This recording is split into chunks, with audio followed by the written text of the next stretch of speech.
Hey guys, welcome to the Radical Sabbatical Podcast, where we talk all things hunting, health, and food. Today, my guest was Daniel Koval, 6-time national record champion in freediving. He's one of the deepest Americans. He's an incredible human being. I'm so lucky to call him a friend.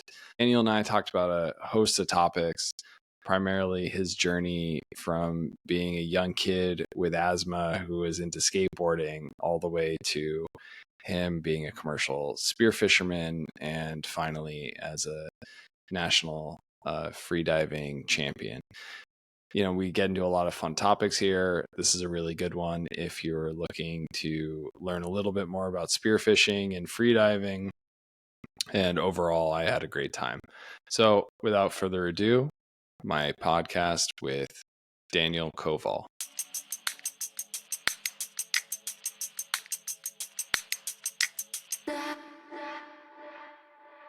Daniel, what's up, man? Thanks for joining me. Hey, Aleks, how's it going?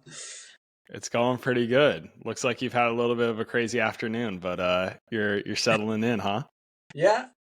So there's a lot of traffic. Had to pick Kristen up from work, but yeah, things are going good now. So thanks for having me.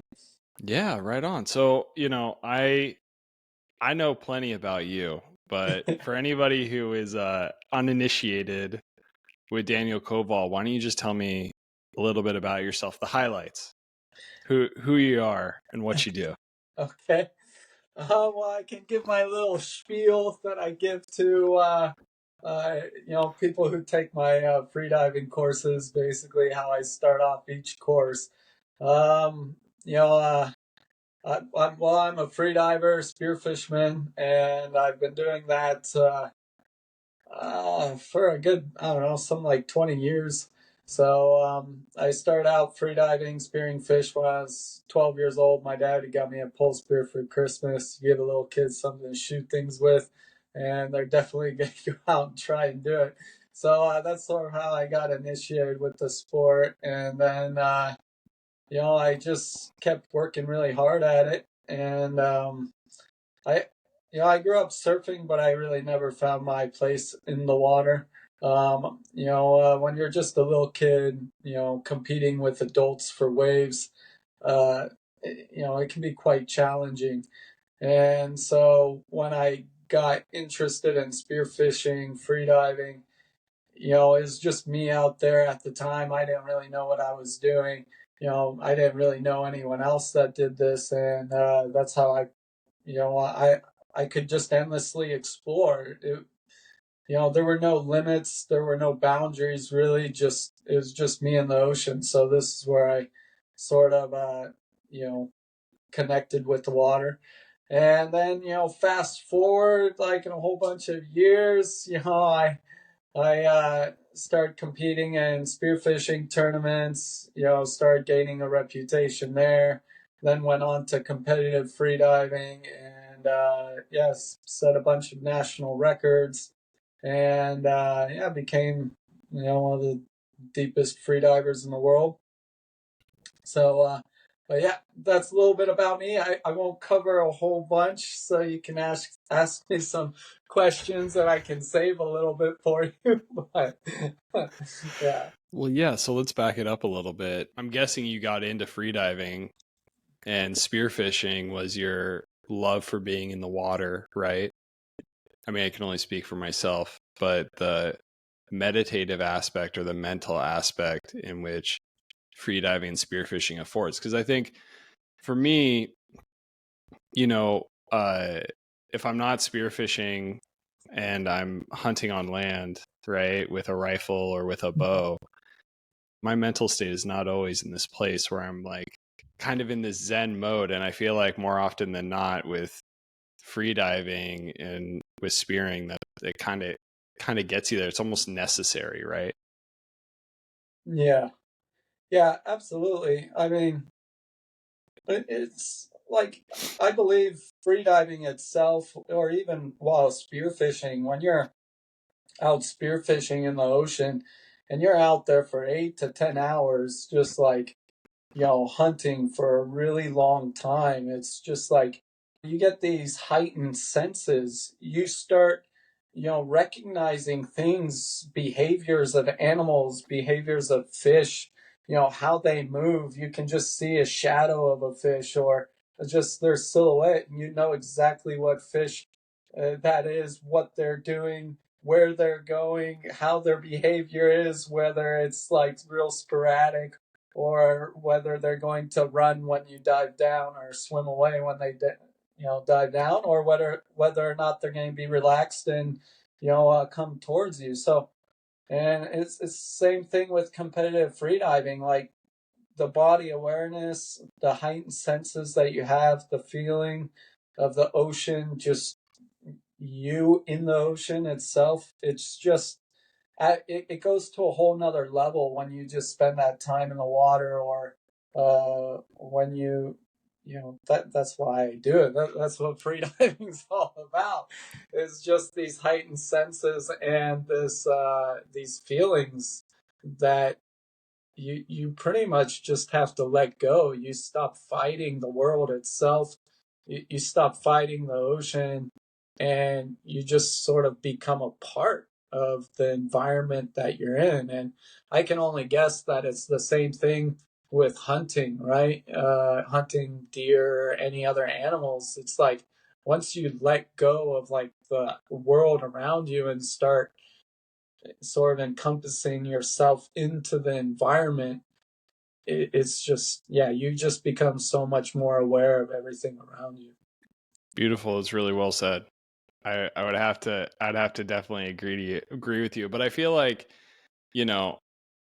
with freediving and spearing, like before you make a drop, right? When you breathe up, your intention is usually to bring things down. At least it is for me. And maybe you can speak a little bit to that. And I feel like in hunting, if you're on a mountainside or you're kind of hiking, you're not like, oh man, I'm just going to take a minute and do some nice meditative breathing before I go after this deer. It's a whole different headspace, I feel like, to operate in. I don't know. To be honest with you, I've never really done much land hunting. Sure. At all. I think I went with my uncle one time to hunt like some ducks and quail and stuff like that when I was a kid. But that's like the only form of hunting I did. But, I'm sure that, before you pull back your bow or before you take a shot, you definitely do take those few breaths before. It's just freediving. We got to take those few breaths before we go into the hunting. So. Exactly. So, you mentioned a little bit about your childhood and you getting a pole spear. Yeah. Where'd you grow up? And what was your first introduction to the water? Was that in Hawaii or where was that? This is actually quite interesting. So, my first introduction to like, snorkeling, like I grew up in Orange County, California. So, and my first time really snorkeling was at Catalina, and like seeing all the fish, Garibaldis and everything like that. I was like maybe 7, 8 years old, and you get like some little fish food, and all the fish just come over to you. That was my first experience in like the water snorkeling. After that, I think when I was around 10 or something like that, we took this trip to Big Island, and we actually went to Honau Bay, which is like, a world renowned, freediving spot, or best freediving spot in the United States. So, and I actually went out and snorkeled, and I saw some turtles there, and I'm like, I loved Big Island, and I didn't realize I would ever come back to there. I would actually live there, but and that became my home, for freediving. But really, where I spent most of my time, really like learning about the ocean, was right out in Laguna Beach area, Moss Street, Ruby Street, sort of that little area. It was a pretty cool area where I could just go out. The kelp forests were really close to shore, and now it's all preserve.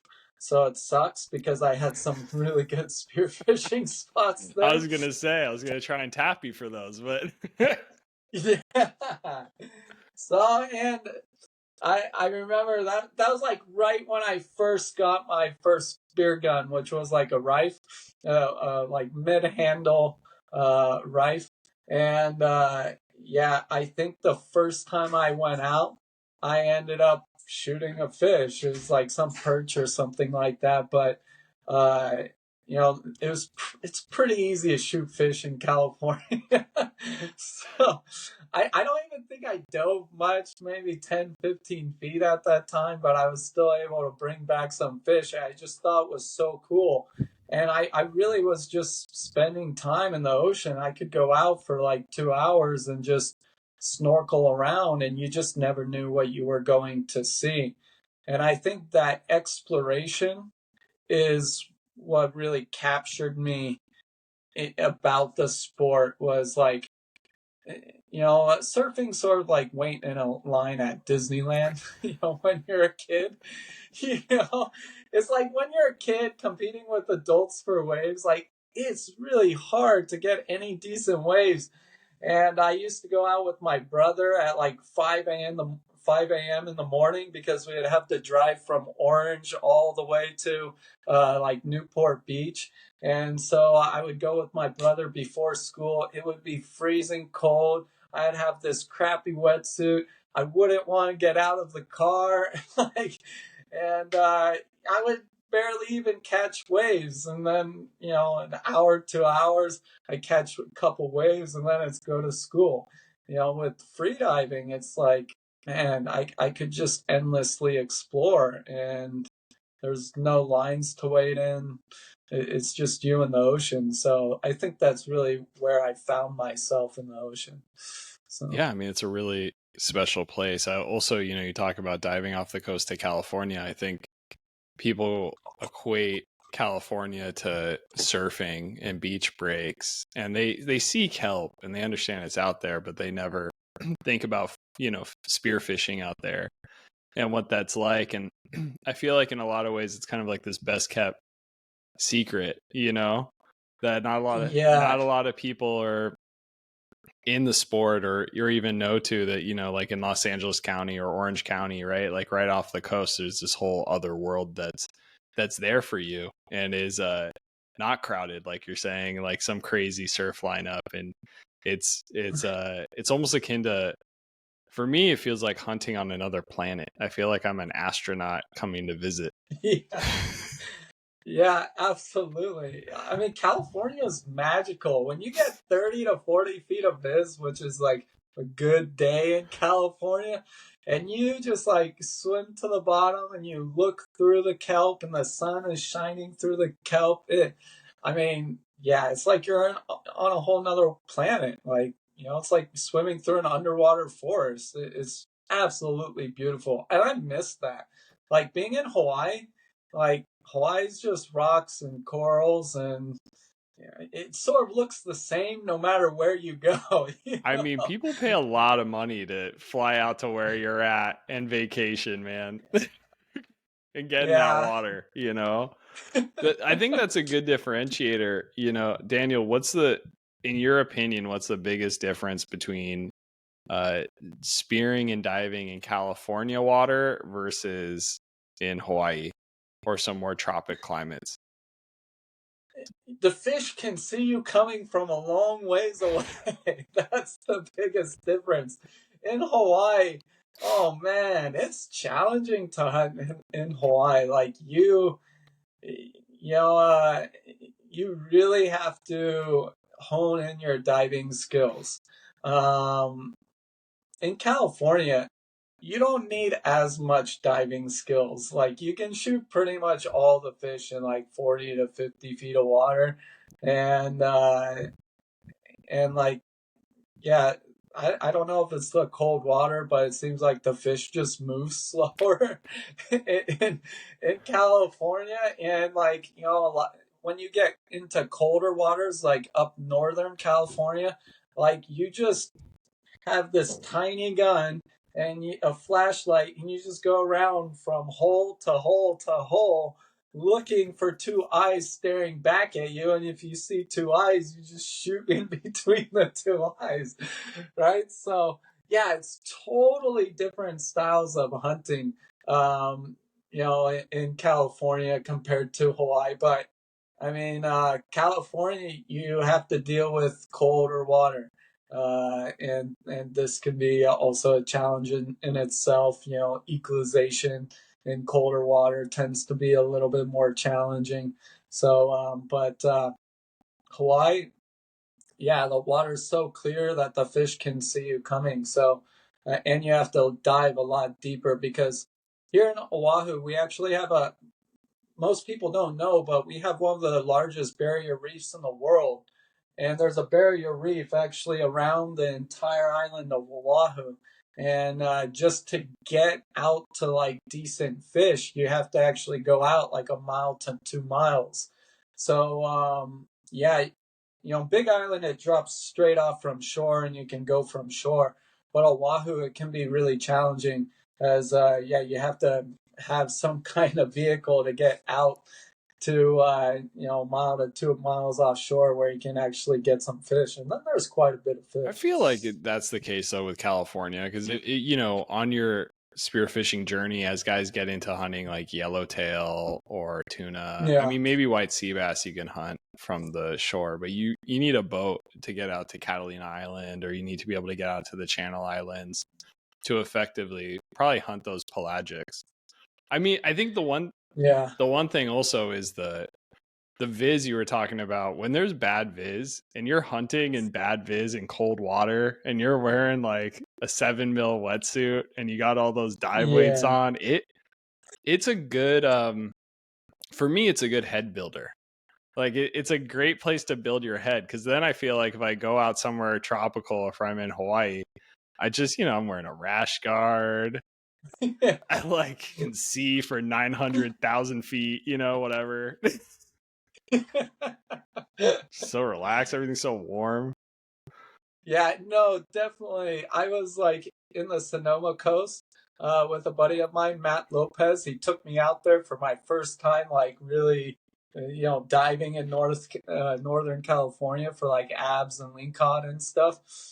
And the water was black. Like it wasn't green. It was black. Like you could not see. I actually dove down and ran my head straight into the rocks one time because I couldn't see at all. I couldn't see my hand in front of my face.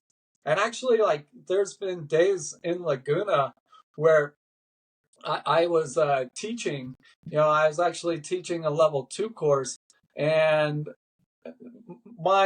one of my students' fins, like there's always this sort of weird thermocline right around 30 meters where it gets really, really dark out in Laguna. And my students' fins were literally about to hit me in the face because I had to be this close, but I could not see the whole rest of his body once we passed 30 meters. Like his fins were right here and I couldn't see the rest of his body. So just diving in those kind of conditions definitely can make things really challenging in California. And you have to prepare yourself mentally for that, for sure. So. I just feel like I don't want you then to be like, oh, California diving is so easy. It's so simple. And then some guys who are living in Orange County are like, man, Daniel Koval said it was easy. That guy telling me it's whatever. And then they get out there and they're like, this is not as easy as it sounds. Yeah.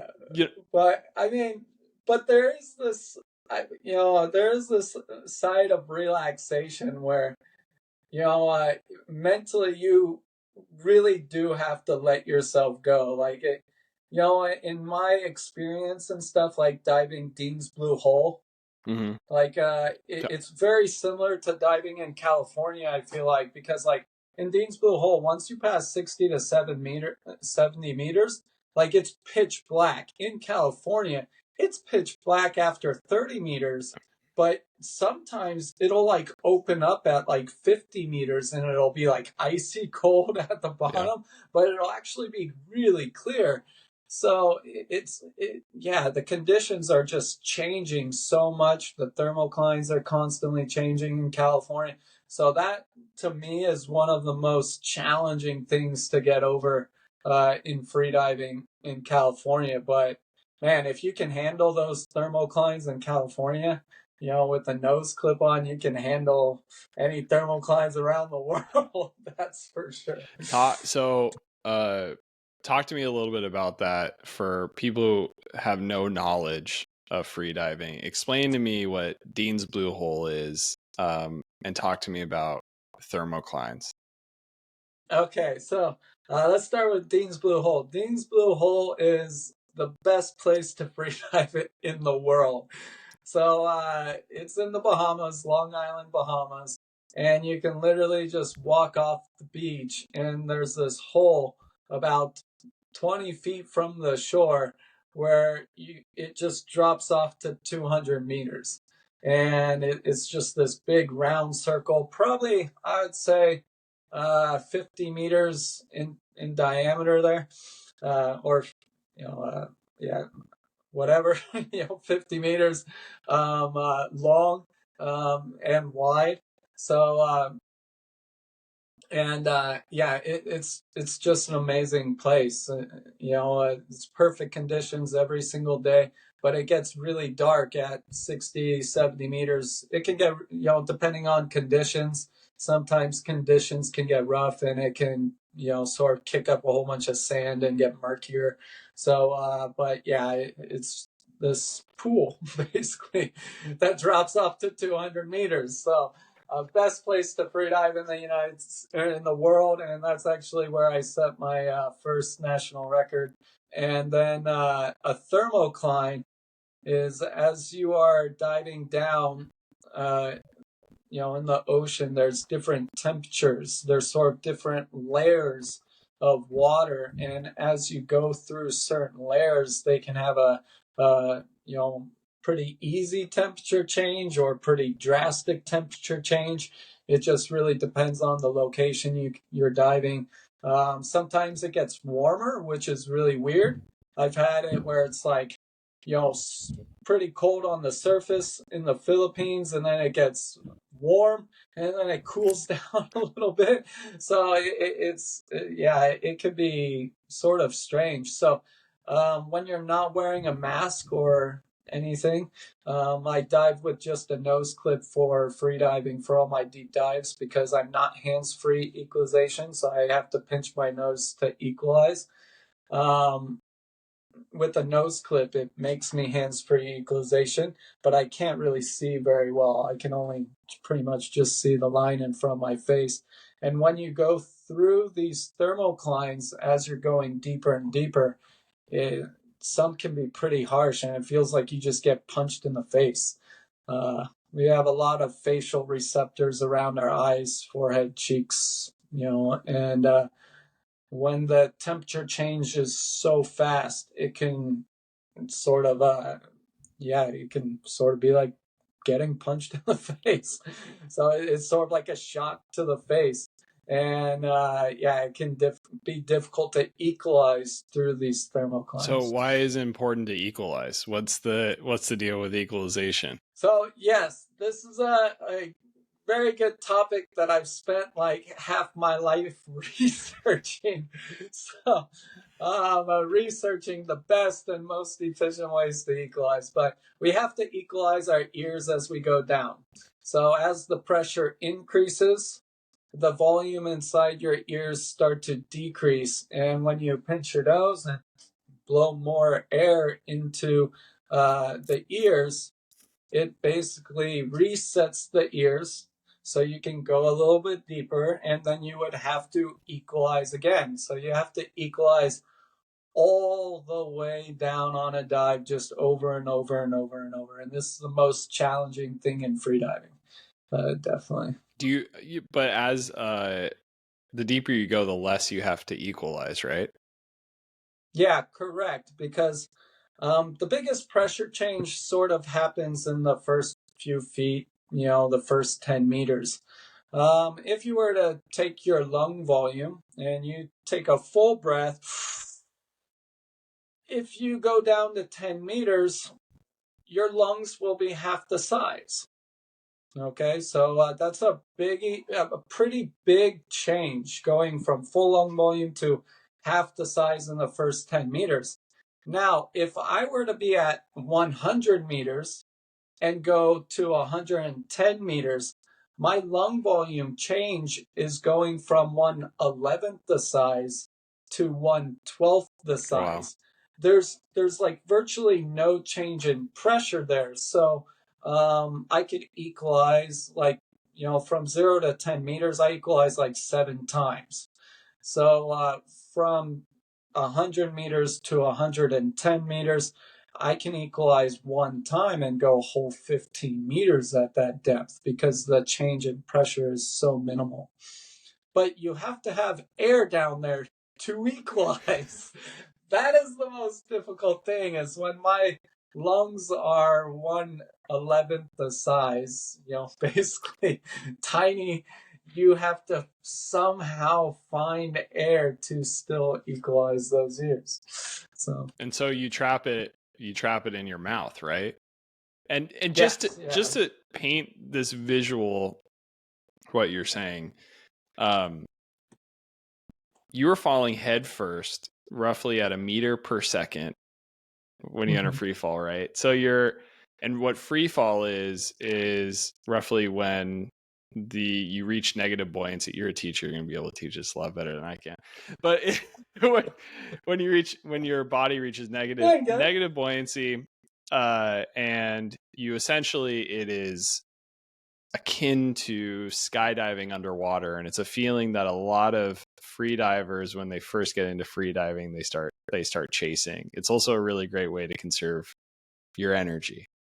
How'd I do? Yeah, that was good. So we just basically lose buoyancy. Like when we get to around 30 meters, our lung volume is going to be 1/4 the size. So we don't have and our wetsuit is compressing and everything. So we don't have to kick anymore. We just start free falling to the bottom of the sea. And this is usually everyone's favorite part of the dive, because you literally don't have to do anything. You're just sinking like a rock. The only thing you have to do is equalize.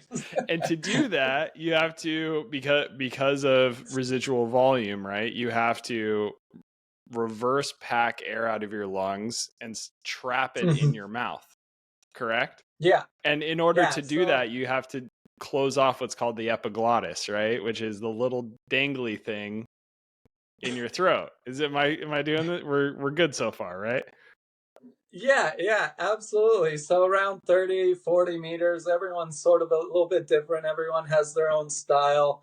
Everyone has a little bit different residual volume and stuff. But before you get to your residual volume, you want to shift any air that's left in your lungs to your mouth.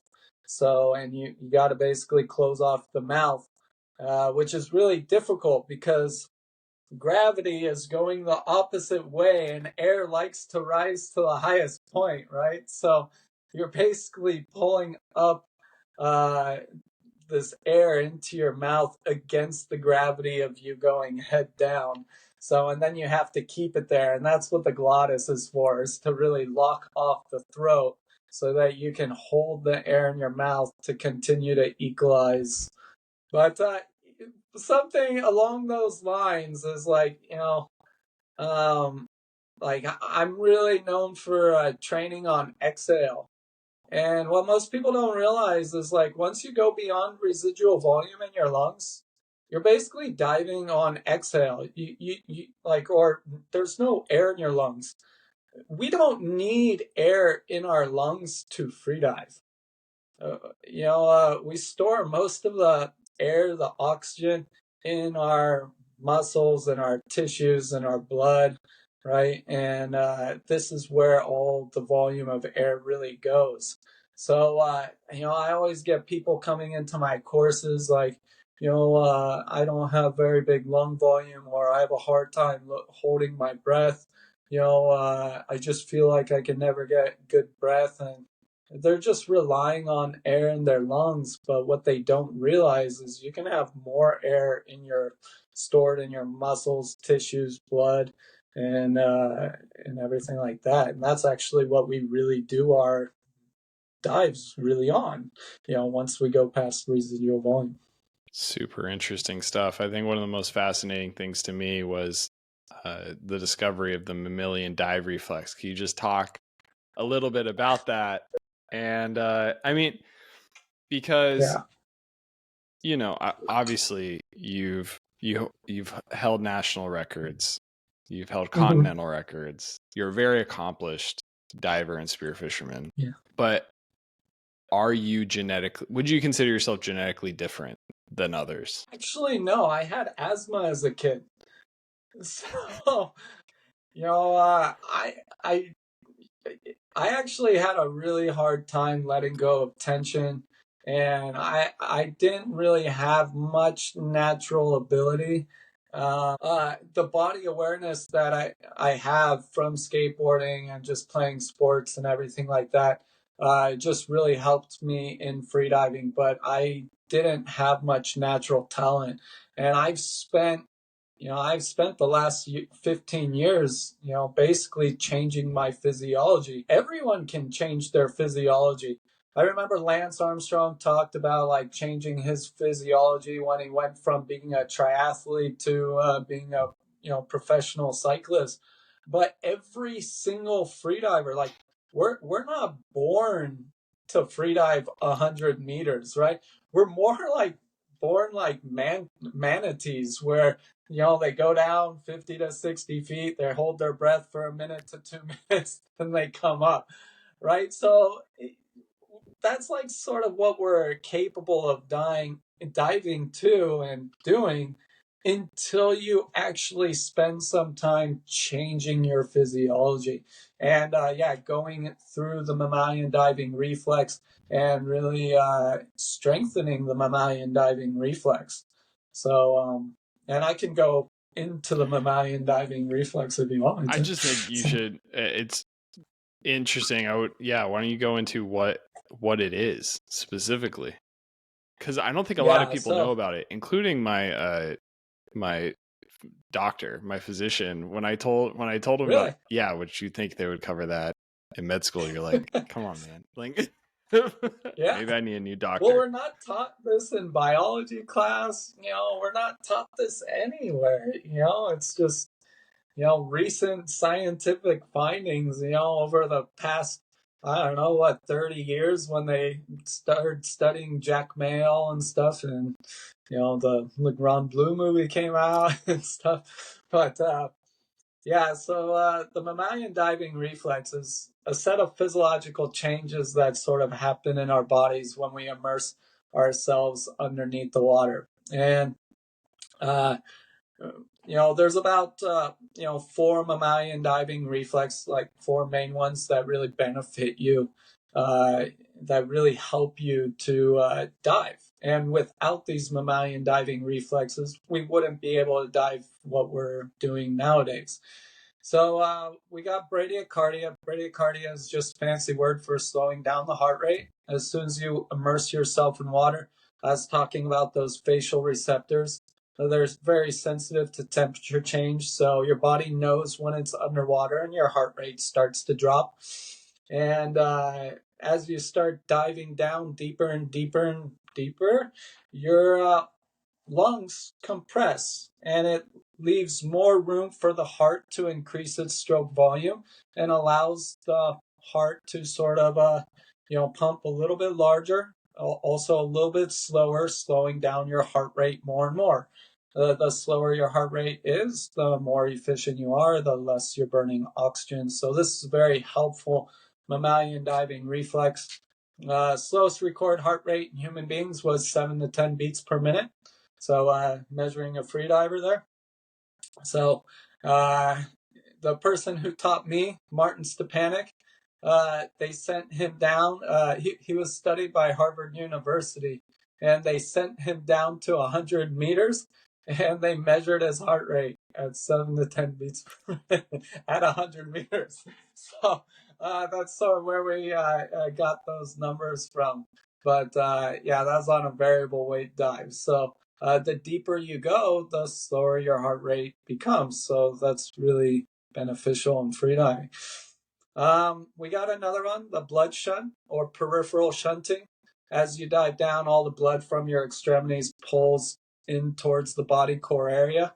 And this, allows more oxygen to fuel your heart, your brain, and your legs can operate sort of in anaerobic mode where, because all the blood's being pulled from the extremities, you don't need oxygen as a fuel source for the legs. They can use a different fuel source, glycogen. Carbs turn into glycogen. So you're basically operating off of your legs when you're kicking down. We want them to work anaerobically, meaning without oxygen.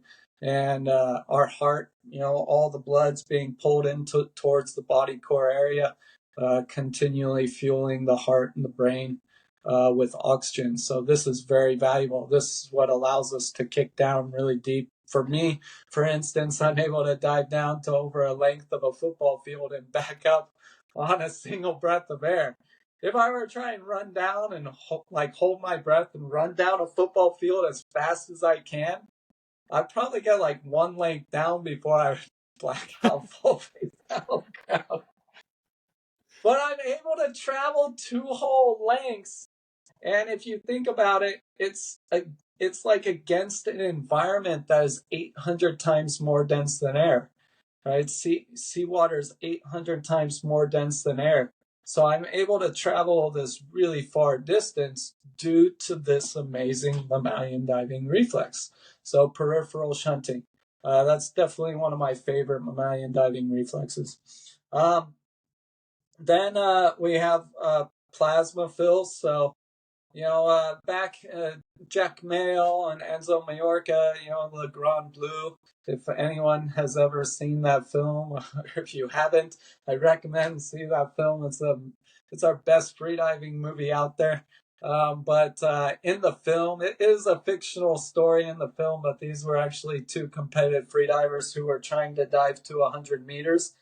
And in the film, they say you cannot dive any deeper. You're going to die. The body cannot handle it. And what they're sort of talking about is this residual volume. So once you dive to depths beyond your residual volume, scientists, doctors used to believe that your lungs would collapse and you would die, basically. Well, they don't. Now we're like swimming down, kicking down way over these depths. Most residual volume people, when they start freediving, it can be as shallow as 30, 40 meters. They put a little time in, usually improve their mammalian diving reflex, goes to 50 meters. But you can make changes in the body a lot. Mine's more like 70, 80 meters. So, what happens when I go past these depths is, plasma is basically, 90% water. It's the lubricant inside your blood vessels that allows the blood to move throughout the body.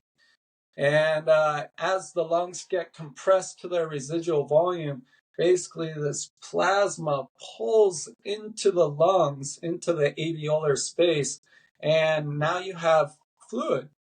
You have plasma in your lungs, so the lungs can never fully collapse, and this protects the lungs from damage. So, but it's one of the slowest mammalian diving reflexes to be trained, as you have to do a lot of dives beyond residual volume to train it, or you have to dive on exhale, which is what I teach in my level 2 courses. This can quicken the response and it can quicken the adaptation and everything like that. But I can go further into that, but that's too much. There's one more mammalian diving reflex. So this one's it's called the spleen blood release. Basically, we have this organ in our body, the spleen, and as we dive down, the spleen compresses, contracts, and it can release up to or it can release more red blood cells into the freediver's body. More red blood cells mean higher oxygen carrying capacity. It can help you to hold your breath for a much longer period of time. And it starts to take an effect around like 30 meters. So, but yeah, that's pretty much the set of mammalian diving reflexes. And your body does this automatically. Yeah. You have to train it, right? But everyone has this built into them. So, everyone can be a really deep free diver. It's just how well or how much time you spend adapting the body to deeper depths so that you can dive deeper. And that's really what freediving is all about. I don't believe the mouthful or reverse packing is the only way to dive deep, actually. I believe like people really think that is like the whole key to diving deep with like new education system. I don't know. People just like, they work so hard on equalization, but, really, like if you look back at like Umberto Pellizzari and some of these older freedivers, Brett LeMaster, like they were diving to 80 meters before the mouthful was invented. The mouthful was invented in the 1990s by Eric Fatah. And like Martin Stepanek, Herbert Niche, and stuff like these were the ones who invented that. And that's why there was such a big jump to 120 meters and stuff like that really quickly is once they understood the mouthful. But it's like, man, these guys were diving that deep with no mouthful at all. That means they had made the adjustments to their body to be able to dive 80 meters. Basically, that's where their residual volume was. So it's really amazing to think that that's really how you dive deep. The mouthful gives you the little extra after that, but the goal is to really adapt the body to deeper depths. And I feel like nowadays people don't really spend as much time on that. They really put all their focus into try and master the equalization first when they should master adapting their body first. So I see a lot more squeeze issues and stuff. Yeah. I think you touched on that, as guys don't want to spend the time to create those adaptations within their body. They want to progress very quickly, whether that's in spearfishing or you're seeing that in freediving, right? And because they're not putting the time in, it's affecting their body. When these guys who before they had mouthful, they were diving for years and years and years. Yeah, and that's the whole thing with like, sort of going back to like the doping and stuff like that. It's like here these guys are progressing so fast, and it's like, man, it took me like a solid 7 years just to adapt my body to dive 100 meters, and still I get too much of a plasma fill sometimes, especially in free immersion. Just diving to like 100 meters because I can still adapt my body even more, or I can release tension. And it's taken me 7 years just to be able to do this. And now people are doing this in 1 to 2 years, and you just start scratching your head like, how is this happening? Like, is there something wrong with me? I'm like, something's not right here in the community. And sure enough, these are the people that tested positive. And, and they start having a lot of other issues, getting decompression sickness. I have a theory. This has never been discussed. This is my own personal theory, actually. But I see like these people who were taking drugs or doping or doing whatever, all of them were getting decompression sickness. And I think that whatever drugs they were taking or whatever, their bodies weren't adapted to the depths, so they were actually damaging their lungs quite intensely. The lungs aren't able, because of how bad they've been damaged, because they haven't spent the time adapting to their body to these depths. When they come up from their dives, the lungs are so damaged that they can't like recover, they can't off gas the nitrogen, so it stays in their blood for a lot longer, and it increases the chance of getting decompression sickness. So, I mean, freediving is still relatively a new sport, so there hasn't really been any science on this yet or anything like that. So we're sort of still like in the very beginning of the sport, and is still sort of establishing the science, especially when none of this has really been researched. Well, you're saying mouthfeel, like the equalization techniques, those were only established in the 1990s. It's only 24 years ago. Exactly. It was late too. I think it was like 1997. So it's that's what I mean. It's like less time. It's not that long ago. It's pretty wild. So you're on the forefront of something that's completely new as far as pushing the human body to doing something different. Say someone's listening to this and they're like, man, I want to be a spear fisherman, or I want to be a deep free diver and get, hunt in the kelp forests and go to 100 meters, which for us barbaric Americans who aren't using the metric system, what is 100 meters in feet?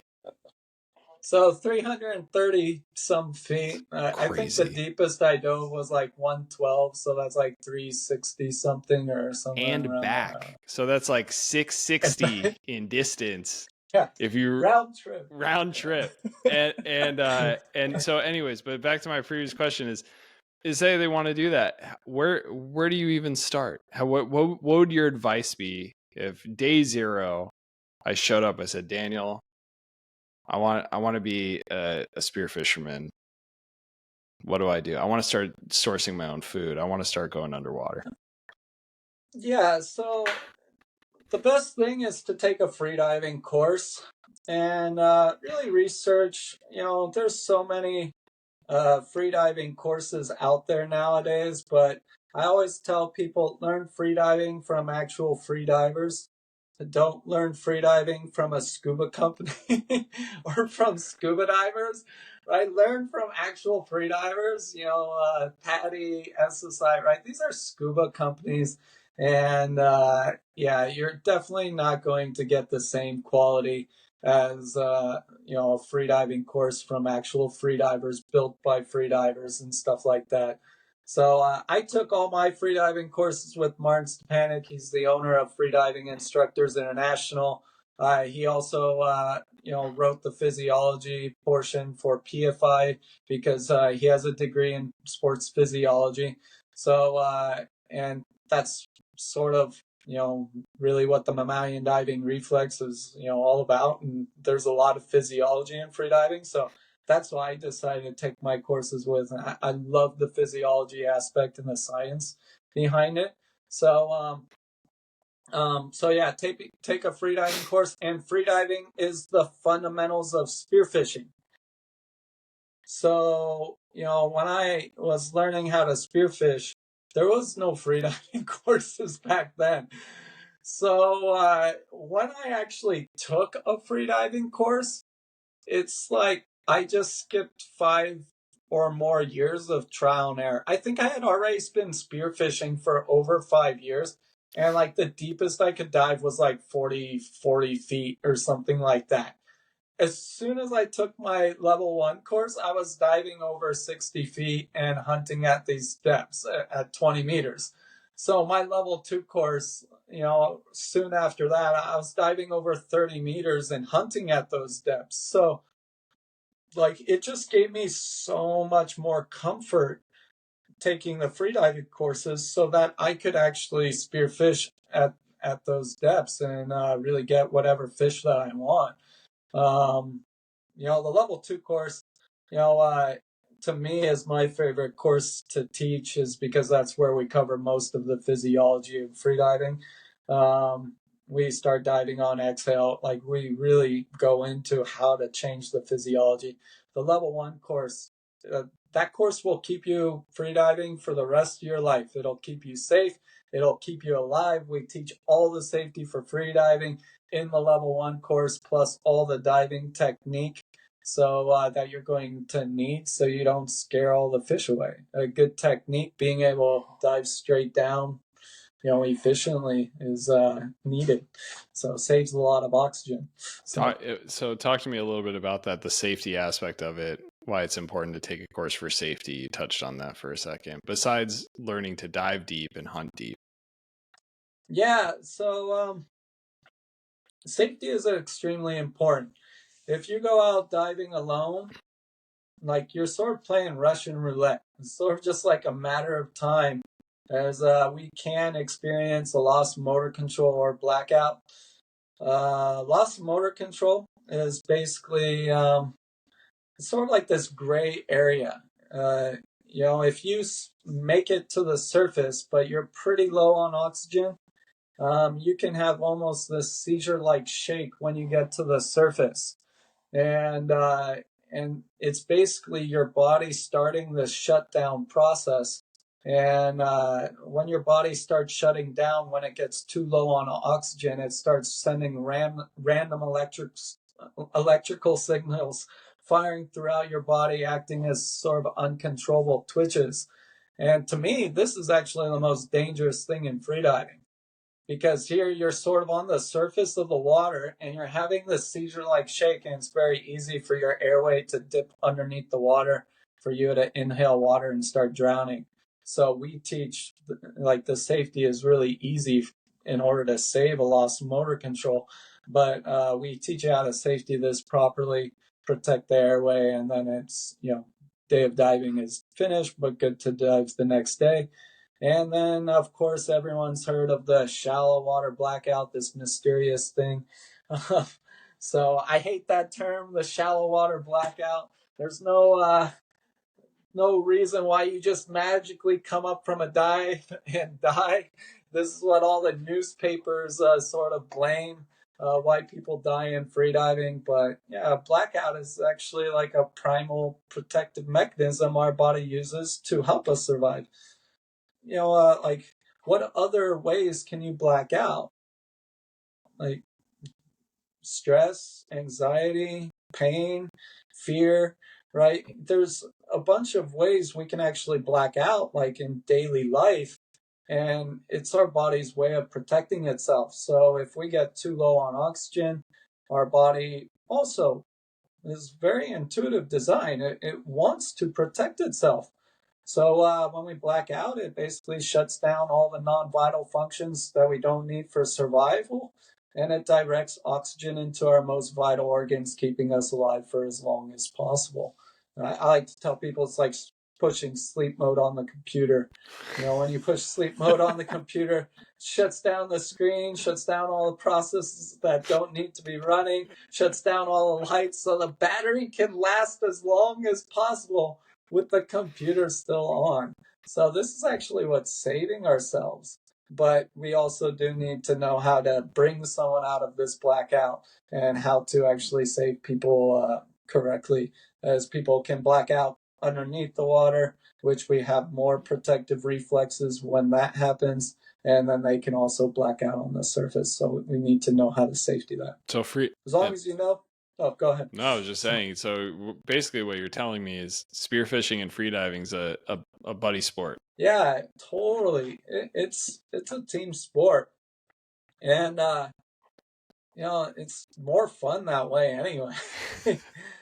So you get to celebrate when you're with your friends, when you shoot a big fish, or when you make an amazing dive, right? It's really cool. I'm lucky that I have my partner, Kristen, who's also an amazing freediver. So that's what I really love, is when, like, couples take the course together, because that's like the same thing that I have. And I get to go out and dive anytime I want, because I always have Kristen. You're not asking permission. You're like, oh, can I get out and go dive? Yeah. She's like, take me with you. What are you doing? Exactly. Why am I not going? So I always love when couples dive together.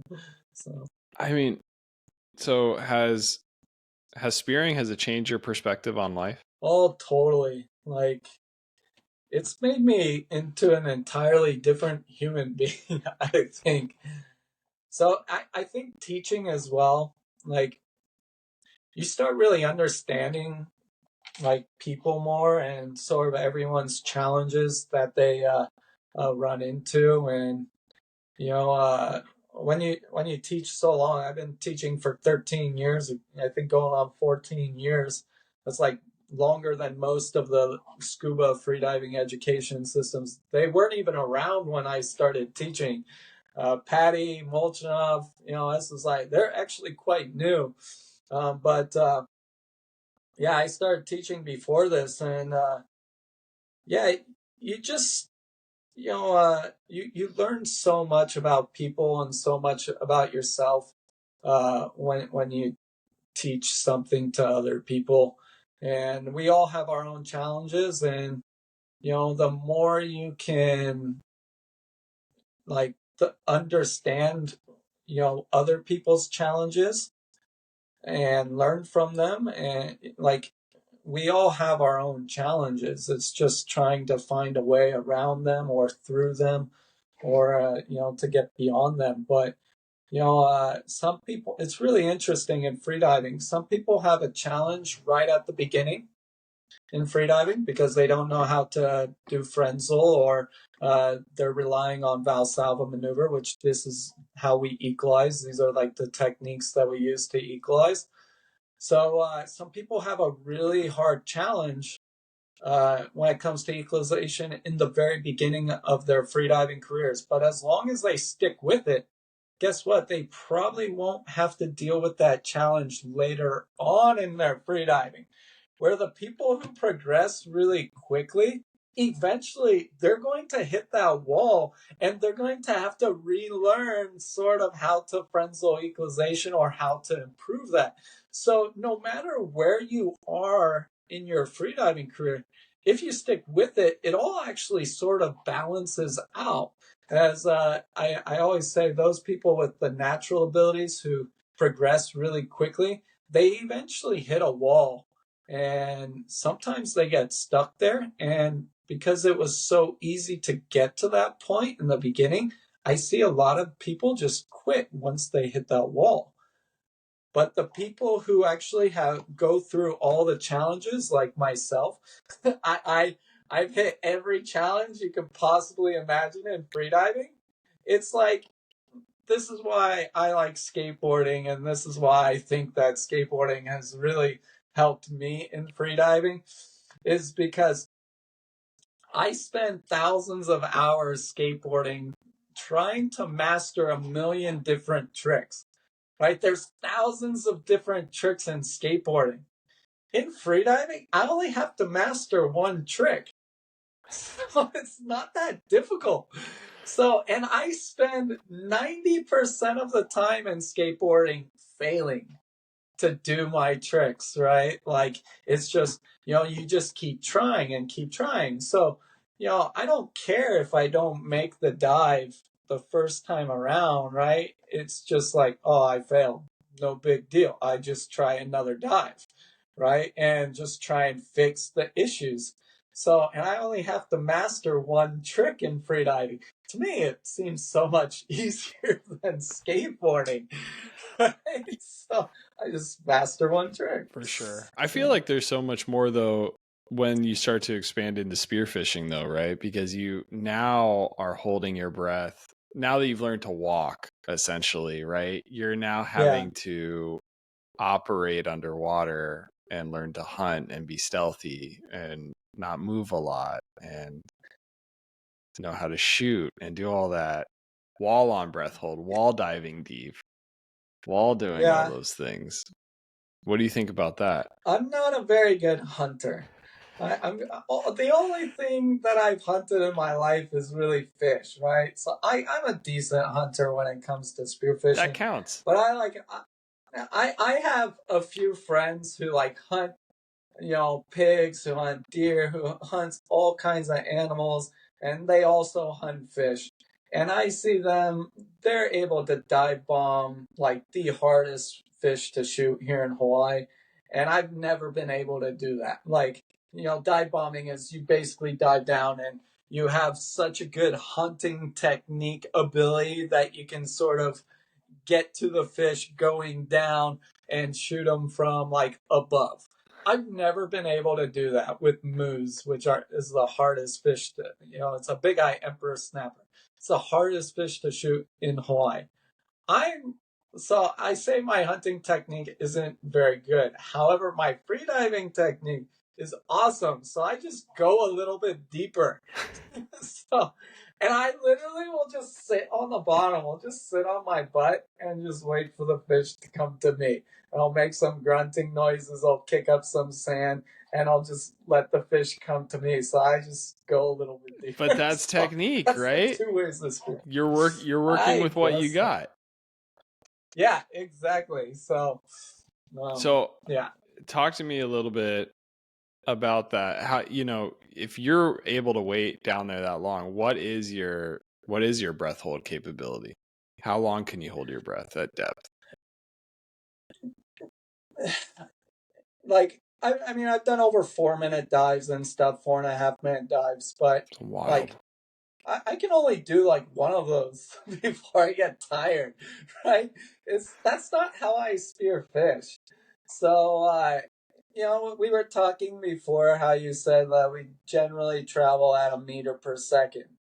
So if you put that into spearfishing, like if you do the math, it's relatively a short dive. You don't actually need that much of a breath hold. Like even if you're hunting at say 150 feet or like 50 meters, right?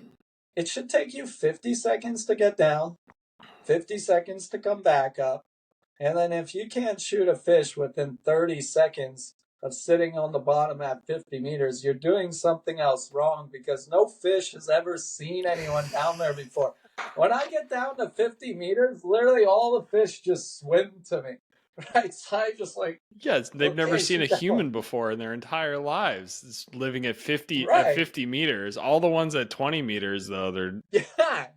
So I just dive a little bit deeper, and my dive time's only like 2 minutes and 10 seconds. So your technique is what you're telling me is to find dumber fish because you can dive deeper.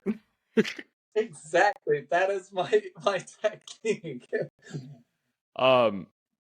It's rare that I do a dive beyond 220 when spearfishing.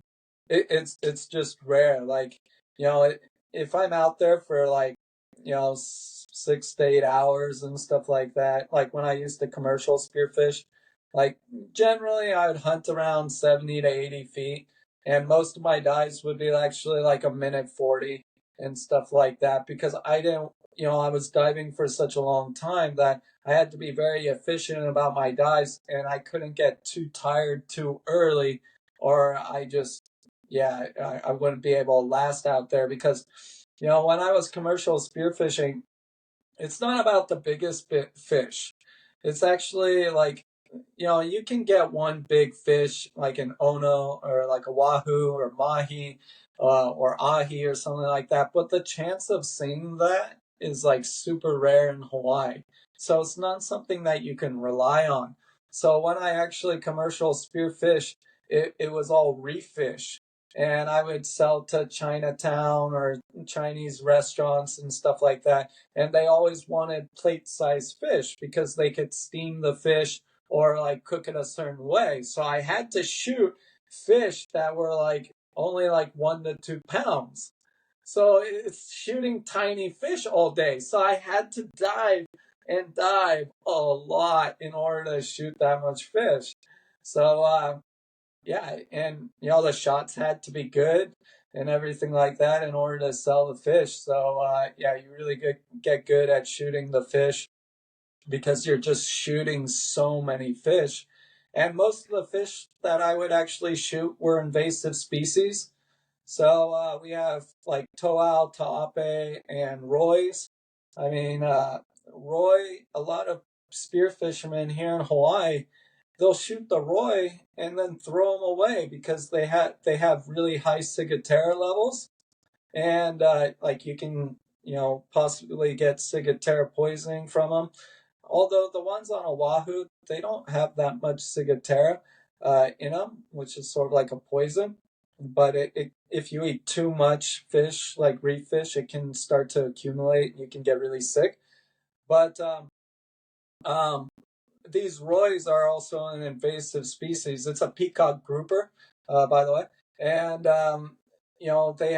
they basically eat all of our local reef fish. So they're an invasive species. There's no size limits. You can shoot as many as you want, and a lot of the people just throw them away. And I'm just like, man, just hold on to those. Go to Chinatown. You can sell them for like $6 to $8 a pound.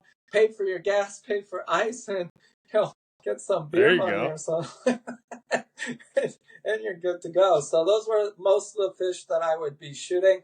So it's also cleaning and doing something for the reef as well as, spear fishermen are the only ones that can actually really clean the reef like this or shoot these type of groupers. No fishermen actually go after these type of fish. So if it wasn't for like spear fishermen, they would just destroy the reef in Hawaii, and they actually are. Like, they're killing off a lot of our local reef fish. Spearfishing is more sustainable essentially than angling in the sense because it's selective take, right? You're physically going down there and picking out what you want rather than seeing what bites. Right. One shot, one kill. There's no bycatch or anything like that. So talk to me, you got a kid with asthma, skateboarding kid with asthma, to national record holding competitive freediver, and in between that you're a commercial spear fisherman. What was the journey from asthma kid to commercial spear fisherman, and what was that like? Yeah. So I think my mom always says one of my best traits that I have is I have a lot of perseverance. I don't give up easily, and I never really, I don't have a college degree or anything like that, so I don't really have much to fall back on. So it's like I really just set my mind, and it's I drill it until it works. I follow my passion. So I grew up skateboarding. Skateboarding really helped me to learn how to be disciplined in a sport. Like, I know people think skateboarding's so bad and stuff like that, but man, it's such a challenging sport. And it's like, going, like, I used to skate like stairs and handrails and stuff like that.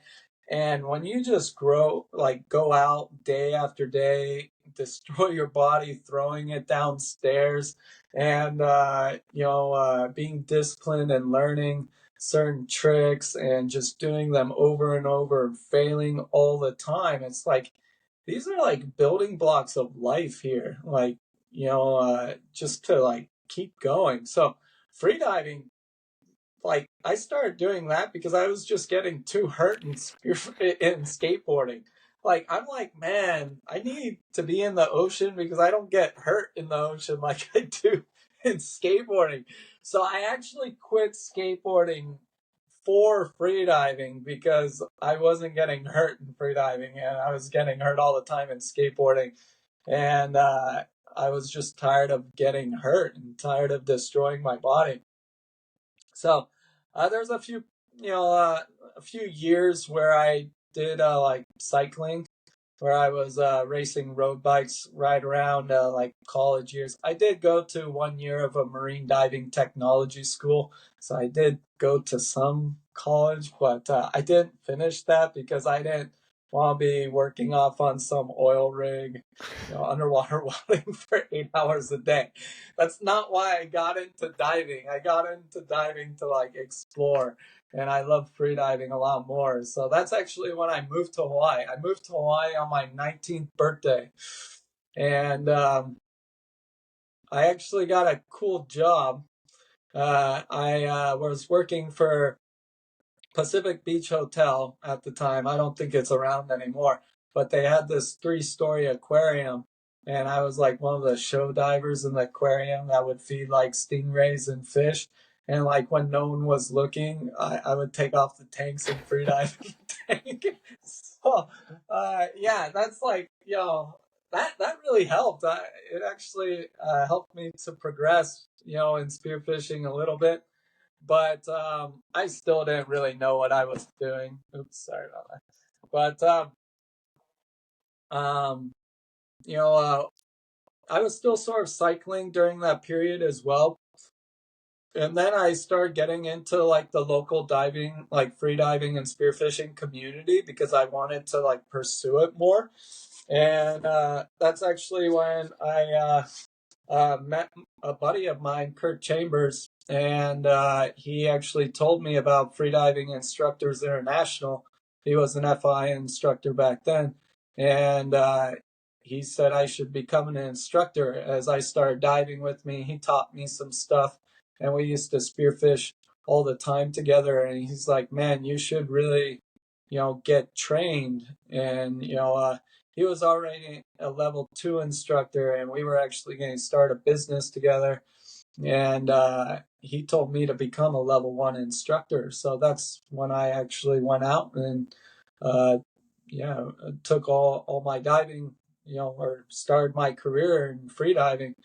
And I actually failed my first freediving instructor exam. Like, I didn't really know what I was getting myself into. I had been diving for quite a while. I could dive like 25 meters and stuff like that at the time when I was spearfishing with Kurt. And because he had taught me some of the information that he knew from FI.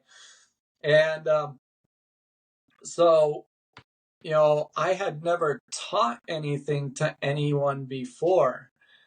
So I had no teaching abilities, and the anxiety and the nervousness that I had in my first like instructor course with Martin. So imagine like you meet this famous freediver, this world record, 13-time world record holder, first man dive over 400 feet. You meet him for the first time, and you learn all this information. And then at the end of that week, you have to teach all this information that he just taught you back to him. And man, it was terrible. I struggle with it so much. Like, so I had to stand up and present slides, for the level 1 course. And he actually wrote down in a single slide that's supposed to take around 10 minutes to complete. I said, 73 times in that 10 minutes. I was basically just like, I'm just like, dude, like when you get in the water, you're good. You can teach in the water, but when you teach in a class, like you have no chance. You're terrible. Like I couldn't let you go out. Your course would take 10 hours, right? To complete the classroom information. So I failed, the first time, and I actually had a messed up knee there during that time. So it was like everything worked together. I went home, got knee surgery, on my left knee. I hurt it skateboarding, by the way. I had no ACL left in my left knee, so I had to fix, ACL surgery. And so for that like 6-month period that I was really out, I just, taught myself to teach. I would, stand up. I teach in front of like a mirror and stuff, and I just drilled it until I could sort of teach decently. But even when I went back, I actually tried to take the instructor exam again on Big Island. I still got super nervous, but it was good enough for him, for me to get certified and become an instructor. There you go. So yeah, and then I moved back to Hawaii. So like the first thing that Martin says is don't quit your day job. Like when you become an instructor, the first thing I do, I come back and I like start spearfishing. I basically quit all my jobs and start spearfishing for a living and start trying to teach my freediving courses on the weekends. And I have no reputation, so no one took my courses for like a year, man. It was terrible. So a year or 2 years, no one would take my courses. So And you were, yeah.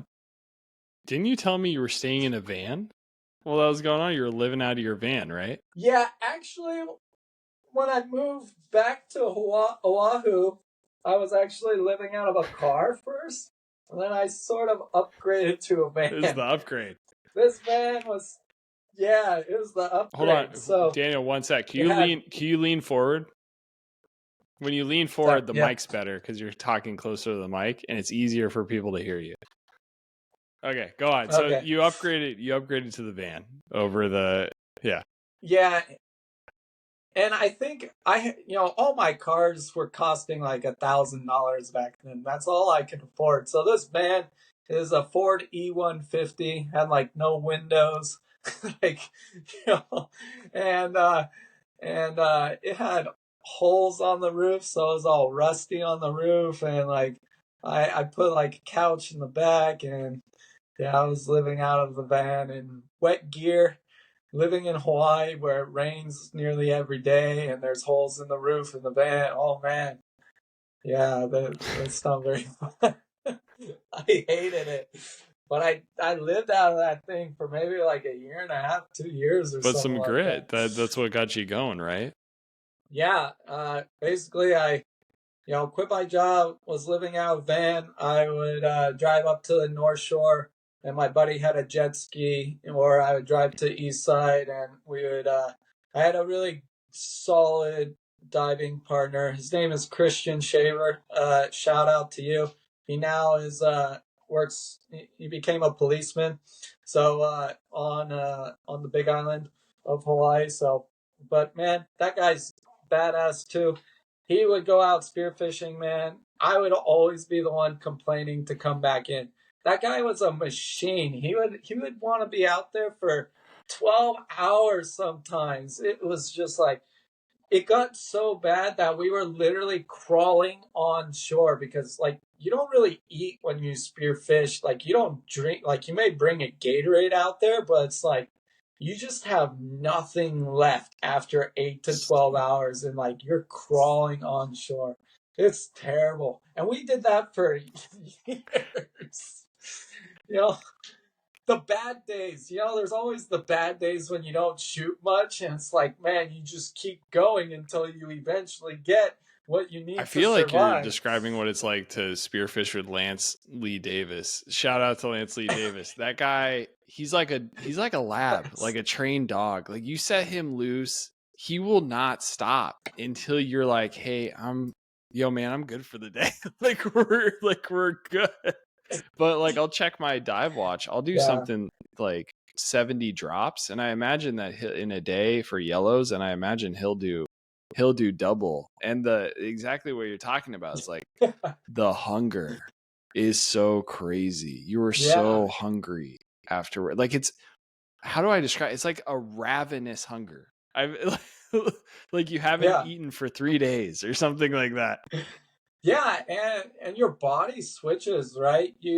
Like the metabolism switches to start burning all your fat reserves, and like, yeah, it's crazy. Like, but when you think of freediving, it's sort of like the opposite of that, right?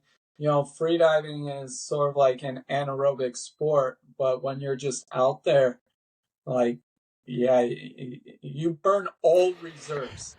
Like all glycogen reserves, all fat, all protein reserves, everything is gone. And yeah, your stomach shrinks. And even when you get back on shore, you can't eat like a proper meal because your stomach has just shrunk. Absolutely. So you got to eat small meals. But yeah, I can believe Lance is like that. I've never actually speared fish with Lance, but just how he free dives. I've spent many years free diving with him and stuff. So yeah, he's an animal.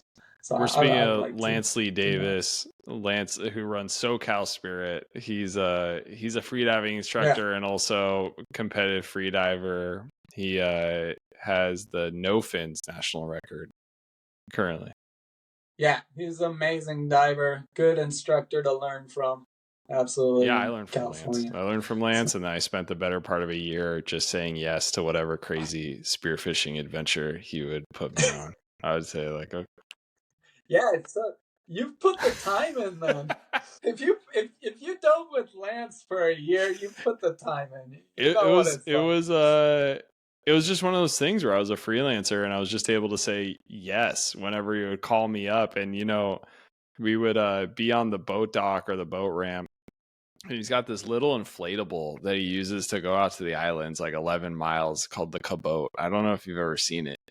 It's like, I did get to see it when and I he was in uses that. We California. do like full island runs, like That's full island runs, like crazy. 11-mile open ocean runs in that thing. And you have to do it wearing your suit and all your gear because A, you're taking on water, but B, like, it's just one of those things where you might have to bail at any minute. But she's like, that boat's surprisingly seaworthy. But we'd be on the dock and he'd be using some like auto compressor because he likes to tinker and engineer. He built his own air compressor to fill it up, and he's like doing it on the boat ramp. And some guys are like, "Where are you guys going? Like out to the jetty?" And we're like, "No, out to the island." And they're like, "In that?" And then they wouldn't believe us, and then we'd be out there and they'd like cruise by in their Zodiac or whatever, and they'd see we're on this like little dinghy pretty much on the island spearing. And it Lance taught me character is what I would say. Is like Lance taught me to dive with character. Everything else I got after that was an upgrade. Like anytime I was on a nicer boat or like dove in warmer waters was an upgrade. Yeah. So I'm very grateful. Shout out to Lance. Yeah, most of the diving we did was like off kayak or off jet ski. Lots of days off kayak. To me, that's the most efficient way to dive in Oahu. But that's basically what the Cabote is. It's like a kayak with an engine on it.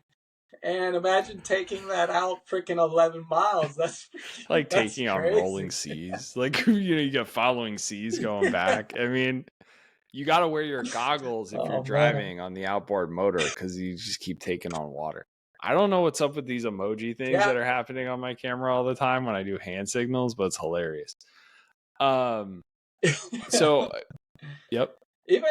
Even in a jet ski here in Oahu, there were days where waves would be breaking over the jet ski. I would have my mask and snorkel on, and you see these two guys in, smooth skin or wetsuits and stuff like that, like gripping, coming back in from like, 7-foot seas on a jet ski. You're just hugging your buddy, or something like a date on a moped, just riding through heavy seas.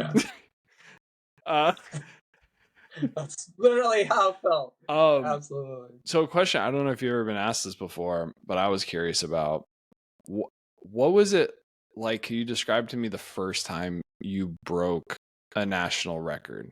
Like, what was going on in your head? Did you know it was going to happen when you did it? Like, were you confident that it was going to happen? And describe that to me. Describe that first time feeling. Because obviously, once you do it a few times, it feels good, right? I'm sure, but it probably doesn't feel the same as the first time, right? Yeah. No, there was nothing like the first time. And actually, the first time was like, it's a pretty long story. Well, we're on a podcast, so you got some time. So, the year before was the 2017 World Championships in Rotan, Honduras. And a month before going there, I dove 100 meters. And the national record at the time was Kurt Chambers. He did 101. So I thought that when going to the World Championships in 2017, I expected myself to break the national record actually during that competition. When I got there, I couldn't dive over 90 meters because I had put so much pressure and I had such huge expectations that I just destroyed myself, actually.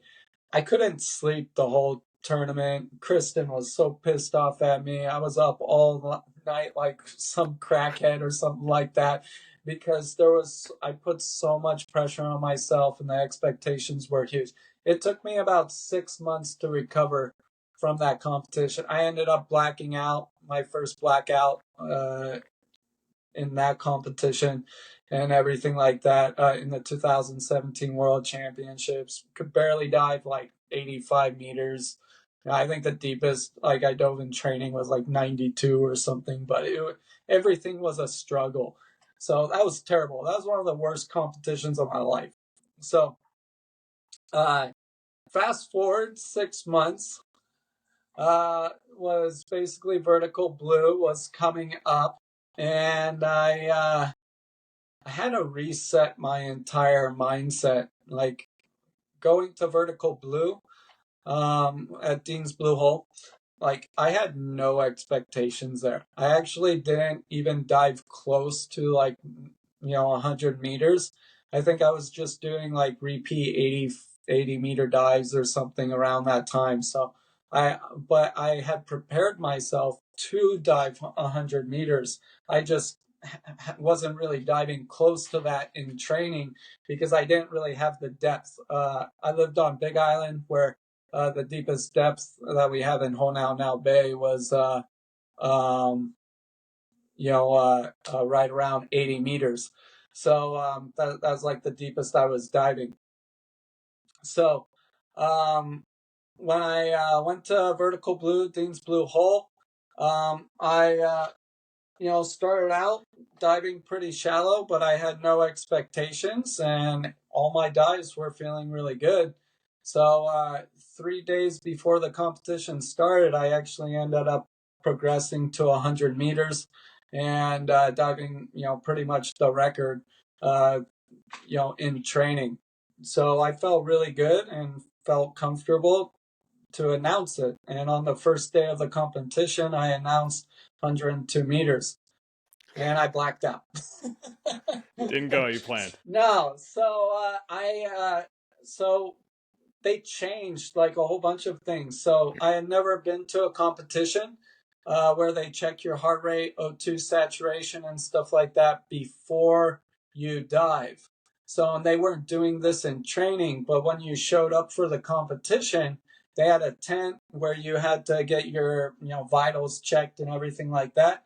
So, and as the doctor was checking me, I was just like sitting in a chair, on the beach. And he goes, "Man, your heart rate's really high just sitting here. It's like beating at like 122 beats per minute."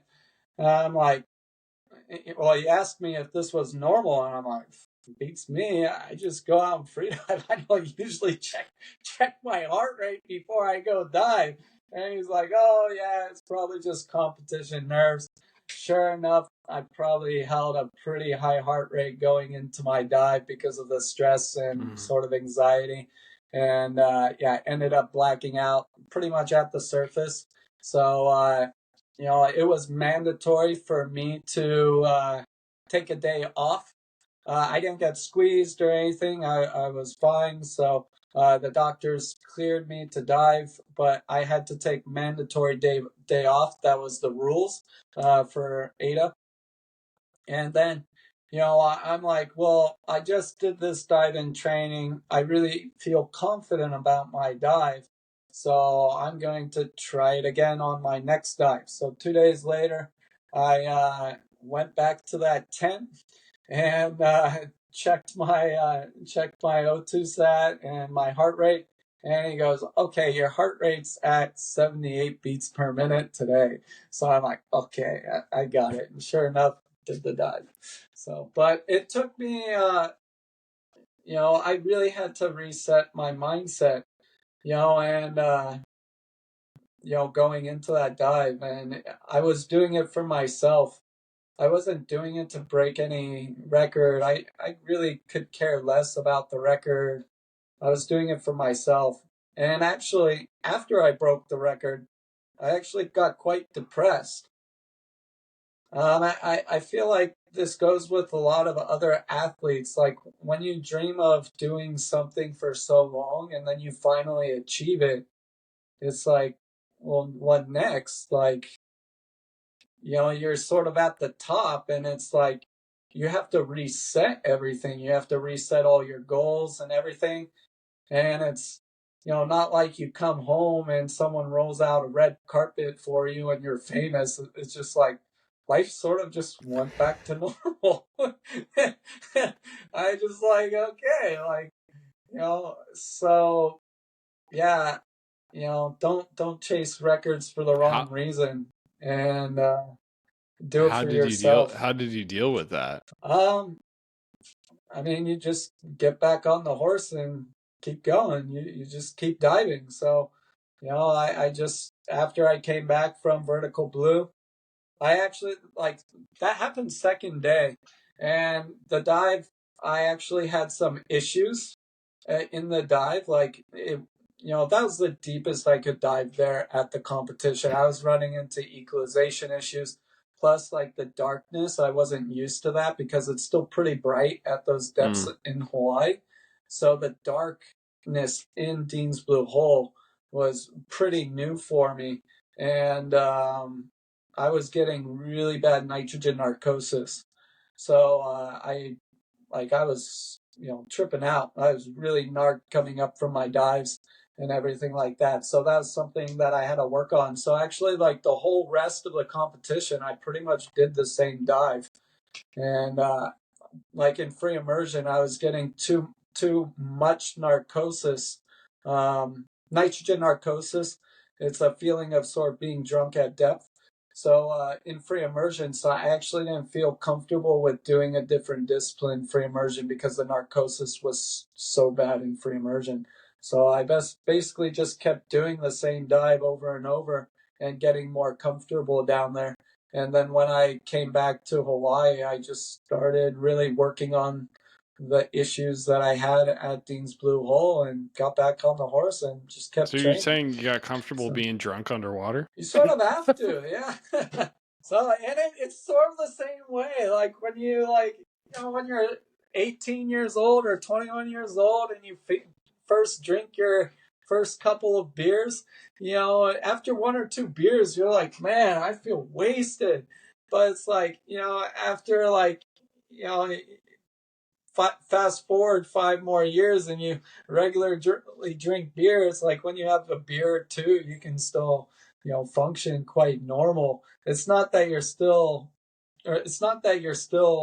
dealing with the same amount of alcohol. It's just you sort of built up a tolerance to dealing with that amount of alcohol. And nitrogen narcosis is sort of the same thing. Like, when you do a dive to a certain depth for the first time, you may feel like, more drunk at depth or this narcosis feeling. But once you start doing multiple dives to that same depth, you start developing a tolerance to dealing with that nitrogen narcosis, and then it starts mellowing out and you feel like you can function a lot easier down there dealing with the high levels of nitrogen down there. So yeah, it can be very similar. So what's next for you? Where are you at now? What's next? Yeah, well, I mean, I'm living on Oahu right now.